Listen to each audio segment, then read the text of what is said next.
Hello, welcome to Gawita.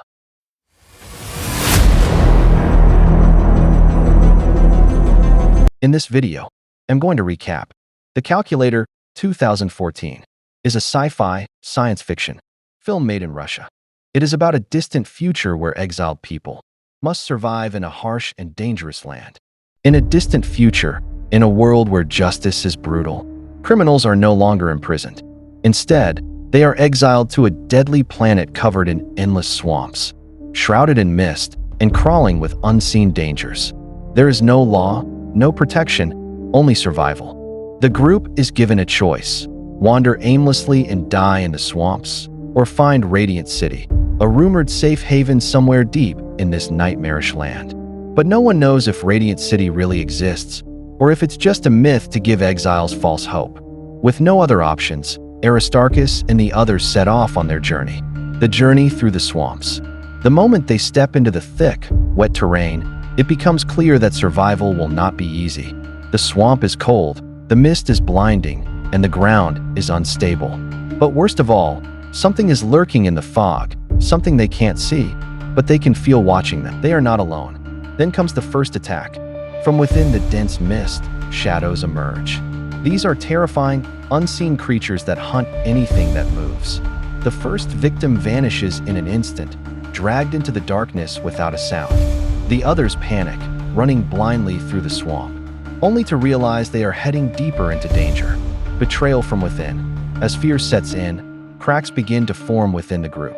Not everyone trusts each other. Some believe Aristarchus is leading them to their deaths, while others think he's their only chance of survival. Tensions explode when a prisoner named Ferox challenges Aristarchus's leadership. Ferox believes strength is the only thing that matters, and he's willing to kill anyone who disagrees. A brutal fight breaks out. Aristarchus, using his intelligence, tricks Ferox into stepping into quicksand, where he sinks to his death. One threat is gone, but many more remain. The deadly chase. Unbeknownst to them, there's someone else tracking their every move. Vector, a ruthless officer from their former home, has been sent to make sure Aristarchus never reaches Radiant City. He sees Aristarchus as a danger to the system, a man too smart to be left alive. Vector is not alone. He has a team of elite soldiers, weapons, and the advantage of experience. He's not here to capture them. He's here to execute them. The group must now escape both the deadly swamp and the relentless hunter chasing them. One by one, the prisoners fall. Some are taken by the shadows, some die from exhaustion, and some are executed by Vector and his men. Aristarchus, however, keeps moving forward, always thinking, always calculating. By the time they near the rumored location of Radiant City, only two people remain: Aristarchus and Christie, a woman who has stuck by his side from the beginning. But their nightmare isn't over yet. Vector finally catches up to them. It's a battle of mind versus muscle, strategy versus raw power. Aristarchus knows he can't win in a straight fight. Instead, he lures Vector into the swamps, most dangerous area, where the shadows are strongest. Using the mist to his advantage, Aristarchus sets a trap. He tricks Vector into firing his weapon, making just enough noise to attract the shadows. In seconds, the creatures swarm around Vector, dragging him into the darkness. His screams echo through the swamp, and then silence. Vector is gone. The truth about Radiant City. Exhausted and wounded, Aristarchus and Christie finally arrive at what should be Radiant City. But instead of a paradise, they find something shocking. There is no grand city, no safe haven. What they find is the remains of an abandoned settlement, proof that others had tried to survive here before, but failed. They realize the truth. Radiant City was never real. It was just a story, an illusion of hope to keep the exiled moving forward, to stop them from giving up. Christie collapses in despair. Then what do we do now? Aristarchus looks out into the horizon.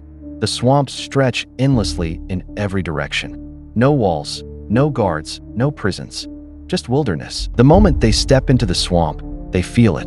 The cold, the hunger, the fear.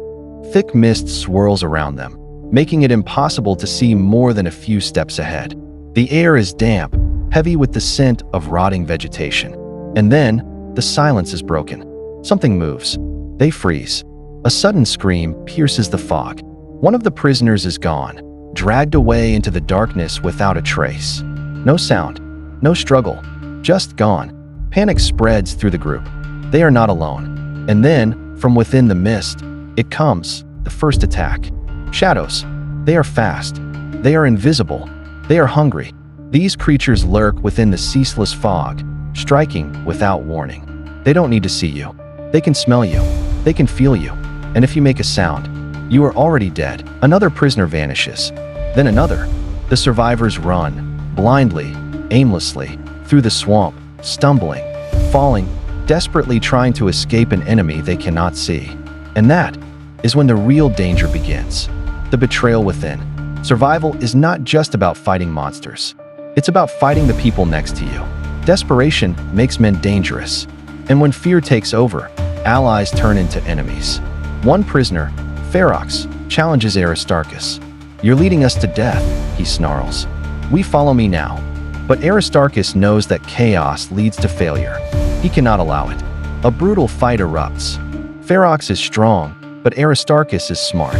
He lures Ferox into a trap, quickly stepping aside as his opponent stumbles into a pit of quicksand. The group watches in horror as Ferox sinks. He screams, clawing at the air, begging for help. But there is no mercy in this place. He disappears beneath the surface, and the group marches on. The hunter arrives, but there is another danger. One that is not hidden in the mist. One that does not lurk in the swamps. His name is Vector, and he is coming. Vector is an elite enforcer, sent not to capture Aristarchus, but to eliminate him. To the system, Aristarchus is not just another exile. He is something far more dangerous. A thinker, a man who questions authority, a man who could change everything. And so he must die. Vector and his team are heavily armed. Unlike the prisoners, they have guns, training, and the advantage of experience. One by one, the survivors fall. Some are killed by shadows. Others collapse from exhaustion. The rest are executed by Vector's men, until only two remain. Aristarchus and Christie. They are close now. Radiant City is within reach. But so is death. His name is Vector, and he is coming. Vector is an elite enforcer, sent not to capture Aristarchus, but to eliminate him. To the system, Aristarchus is not just another exile. He is something far more dangerous. A thinker, a man who questions authority, a man who could change everything. And so he must die. Vector and his team are heavily armed. Unlike the prisoners, they have guns, training, and the advantage of experience. One by one, the survivors fall. Some are killed by shadows. Others collapse from exhaustion. The rest are executed by Vector's men, until only two remain. Aristarchus and Christie. They are close now. Radiant City is within reach. But so is death. The final battle. Vector finds them. Gunfire erupts. Trees splinter. Bullets cut through the air. Aristarchus and Christie run for their lives. They reach the edge of a vast lake. No way forward. No way back. Vector smiles. He has them. End of the line. He sneers, raising his gun. But Aristarchus calculates. He knows he can't outrun Vector. He knows he can't fight him head-on. So instead, he tricks him. He makes a sound. A small noise. Just loud enough. The mist stirs. The swamp awakens. The shadows come. Vector turns. Too late. They engulf him, pulling him into the darkness. His screams echo into the night.